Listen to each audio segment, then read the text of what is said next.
दारखुसि दखरा दुलाराय बर' फरायसा आफादा हारिमुजों लोब्बा लाखिनानै फैबाय थानाय जा बैसागु बे बैसागो रंजालि बैसागोजों लोब्बा लाखिनानै जोङो दखरा आफादनिफ्राय थांनाय 31 मार्चनिफ्रायनो दिनैसिम जोङो फोरोंथाइ होगासिनो दङ।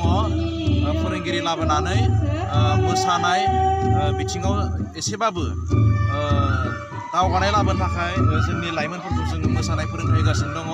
दा बेवहाय जोङो नोजोर होनाय जादों जोंहा फैबाय थानाय एप्रिल दाननि 18 एबा बैसाग दाननि 4 बै सानखालि जोङो दुलाराय बर' फरायसा आफादा जोङो दारखुसि दखरा दुलाराय बर' फरायसा आफाद हिसाबै रंजालि बैसागो फोरबो फालिथायनि थाखाय मोनसे लाहार फाहार खालामनाय जादों।